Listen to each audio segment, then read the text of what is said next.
Good morning and good day to some of you, depending on the location you're in. Sorry, the stream has not been done a few hours before now and it's live now, but due to circumstances, it's just what it is. Hope you guys are having a good one. And as I could say, it's been a good day being a United fan, getting a good night's rest and having the walk in work, enjoying all the meltdowns of different fans like Spurs and other teams that lost this weekend and only was able to sustain a draw, like Man City. But for United, it was smooth sailing, not a great result, but 3 points nevertheless, which is the main objective, guys. And as you can see, there's all sorts of good news in the ether right now, where there's things where, it looks like there's another major figure being added to the structure as we speak. Most importantly, Man United got 3 points, 3 points off top four right now, and the race is on. Guys, it's your boy Mark, an MFC fan, and you know what it is. Bringing you the latest updates and daily news, reports, Manchester United views, guys. Don't take this time to smash those like buttons, hit the subscribe, smash the notification bell so you know when I'm live, and don't forget to drop your comments in the section, whether the live or it's the non-live section. Let me know your thoughts. Let me know what you're thinking. And let's get right into it, guys.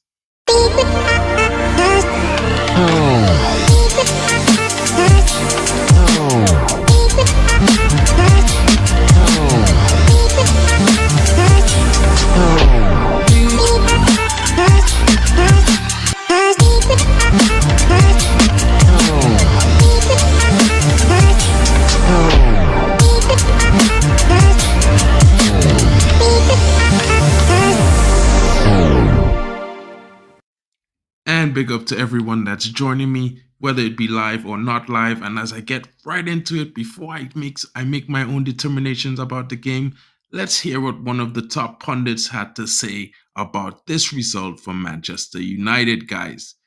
Huge result, pundit says. United can now smell Champions League football after fourth successive win. Manchester United's 2-1 win over Luton on Sunday marked a fourth consecutive Premier League victory.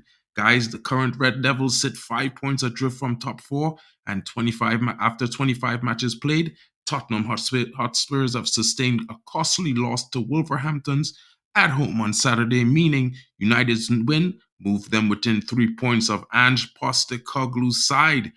United's future schedule has them facing teams in the bottom half of the table in 4 of their next 5 matches, starting with Fulham at Old Trafford on February 24th. So on paper, they're the favorites to claim pretty much the maximum points as possible over the coming game weeks.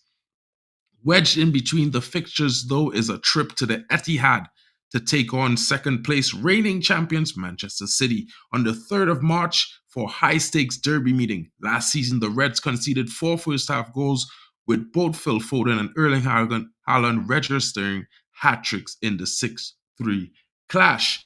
As it stands, momentum is certainly with Erik ten Hag's men, and they must use this spirit to make something positive of the remainder of the campaign. Also, last season, in the return fixture, Manchester United won 3-1 to Manchester City.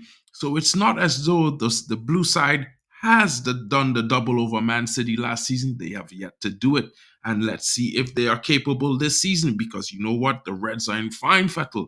Reacting to their win over the Hatters last night, Jamie Redknapp said, Sky Sports Studio, they were relentless. Rasmus Højlund's red hot right now. Second half on the counter attack, there are plenty of chances. They're getting themselves on a bit of a run, a bit of confidence. They can smell top four now. They can smell a bit of Champions League football. And obviously, with Spurs stuttering yesterday, it's a huge result for the Reds. Guys, what are your thoughts in the comments? Let me know what you are thinking. Erik ten Hag certainly isn't pleased.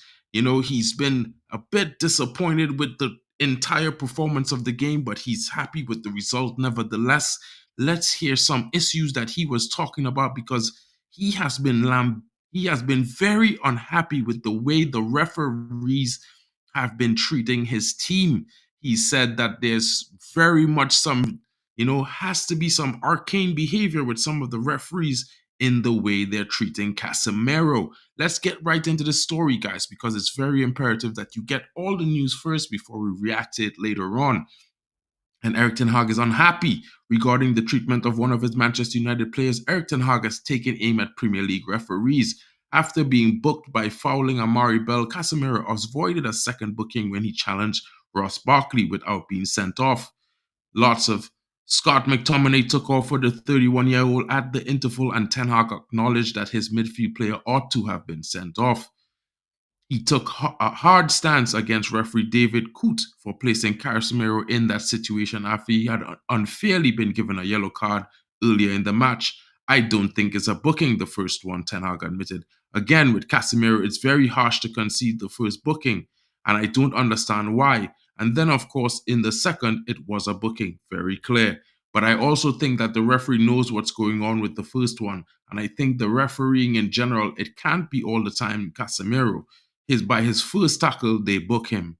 Since his transfer from Real Madrid in 2022, Casemiro has been dismissed 3 times. Rob Edwards, the manager of Luton, voiced his annoyance at Casemiro being given the opportunity to avoid punishment for 2 consecutive challenges. He told beIN Sports, I think the fact he came off at halftime maybe tells you a little bit about that story. So, yeah, I think maybe he got away with one there. It's tough. We need decisions to go our way, but I'm not the one to complain about things. In the end, I think a lot of the game was in our control. After defeating Luton 2-1 on Sunday afternoon, United pulled within 5 points of top 4. The Red Devils were in control despite Carlton Morris cutting the score in half soon after. There were 2 goals from Rasmus Højlund in the first 7 minutes. On Saturday afternoon, United play again, this time against Fulham at home. Guys, what are your thoughts in the comments? Let me know what you're thinking. It sounds like United are that silent, smiling assassin creeping up behind unsuspecting foes because no one, and I repeat, no one, has pegged United to get themselves in a situation where top 4 could be a possibility. Everyone claimed Chelsea would finish above United, as well as teams like, even Brighton, Newcastle, all of whom are competing right now for mid-table between 8th, 9th, and 10th. For the majority of the season since the start, they've all been languishing there. And it's one of those things where we hear these hipsters talk about the Serbi ball and they talk about Poch ball. And then some of them even talking about Brighton, talking about other teams, and they're just not doing it. What about Eddie Howe? They're doing amazing stuff at Newcastle. Has anyone seen Newcastle?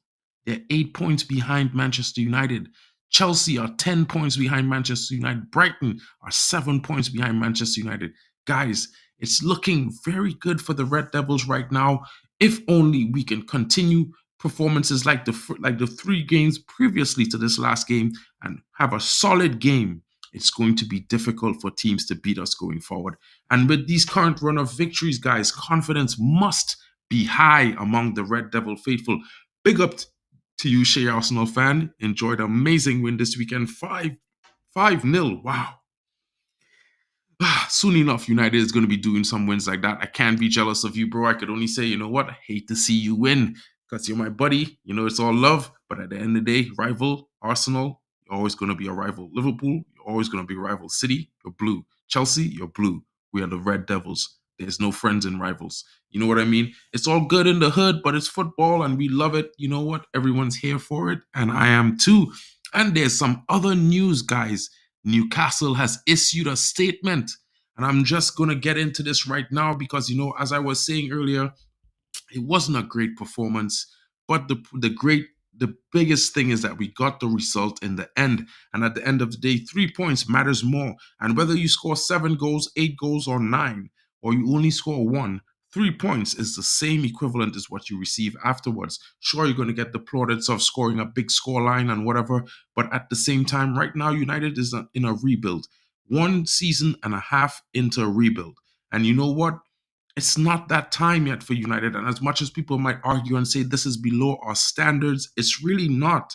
When you think about the last decade of our performance, it hasn't been good. We've been changing a system and manager every 2 years. We have players from since 3-4 managers ago still in the squad. It's a mixed bag. And you know what? Some of these guys may not have been doing well, but in the late, they've been performing and they've been getting some consistent performances in the last 5 games. So you have to give plaudits to this team. At this stage, we only have what's there until the transfer window. And at the end of the day, you always have to appreciate what you have. You know what? Because at the end of the day, these guys, they're doing a job right now and they're finding some confidence and finding form, finding cohesion and much needed chemistry. And you can see it by the way the forward line is performing. If these guys could settle down and find some more composure and give themselves a barrier to show their talents better, I think they're going to score more goals. I think the performance that we're looking forward this weekend against Fulham at home is going to be a more confident one and a more dominant one. Guys, let me move on to this talk because you know what? It's around every single media outlet right now that Newcastle has issued a statement. Let's see what it is, guys. And this statement being issued by Newcastle on Dan Rashford confirming the sporting director is going on gardening leave amid Manchester United interests. Newcastle United have announced that sporting director Dan Ashworth has begun a period of gardening leave after telling the club he would like to leave following interest from Manchester United. CEO Darren Eales expressed the club disappointment in Ashworth's departure. Eales stated, "We are naturally disappointed Dan has chosen to leave. However, our exciting journey does not stop."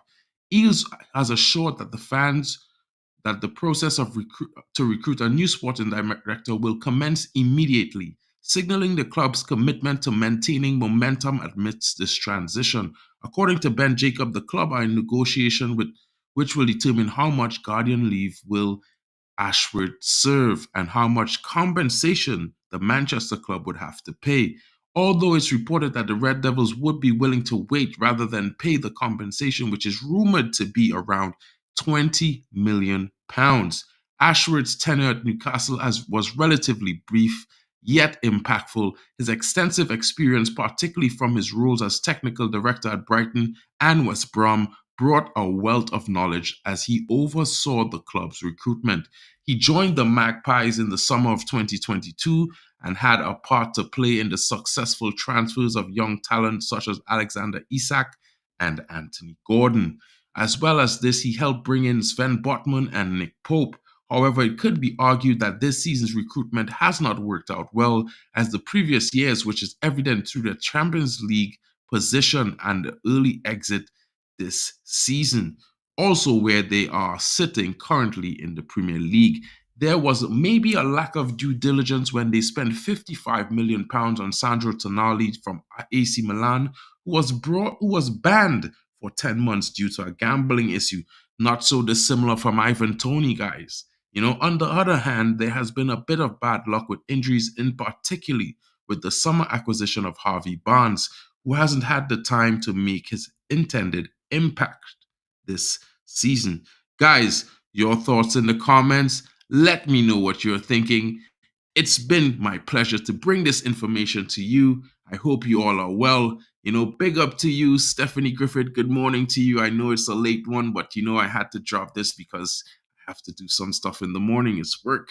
5 likes. Big up to all those coming in. Big up to you too, Miss Messiah. Hope you're well. Shea Arsenal fan, you know what it is. And like I always say, guys, the biggest questions that we need to ask right now is how does Dan Ashworth come in to United? What does he bring to the table? How does he impact us going forward? Where does the needle sit? How long are we going to be patient to see what the impact of his acquisition means to United? And I would say to fans, be patient because you know what? Whether he comes in now or 6 months from now, it's still going to take him at least a year for us to actually see what are the results of his actions and his approach and ideology to the systems and the problems at Manchester United. Also, there's also Omar Barada, who should be starting very soon, already making some decisions or suggestions according to what he would like to be done, with his assistant soon to be hired as well. And there was reports right before I went live saying that, you know what, Manchester United are willing to pay £6 to £8 million for compensation for Dan Ashworth. So maybe tomorrow morning, guys, you're going to be waking up to news that Dan Ashworth will be announced as the new DOF of Manchester United. Guys, it's been my pleasure to bring this report to you. It's been a good weekend for us Red fans as we look forward to the coming week at home most importantly, United at home versus Fulham. Guys, let's see what's in store. There are also other matches this week. We'll be doing a roundup on Football Power Hour tomorrow.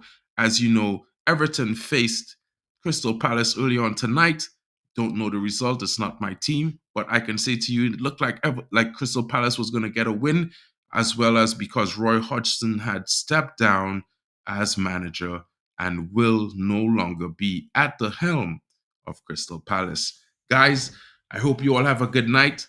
And you know what it is. Smash those like buttons, share it around on your Twitter and your Facebook, and don't forget to leave your comments and criticisms in the non-live section. It's good for the algorithm. And you know what, guys? You know what? Manchester United are on a 4-game winning streak in the Premier League. Guys, could we be 5 in? Let's see what happens on this weekend.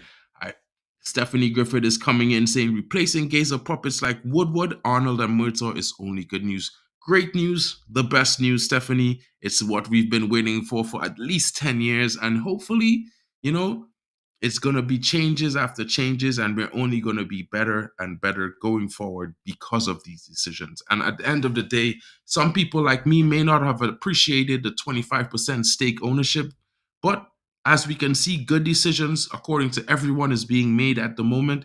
Let's see how they unfold and look forward to the bright and prosperous new era of Manchester United. Big up to everyone joining me. Hope to see you all again tomorrow. I'm definitely going to be doing a stream in the morning.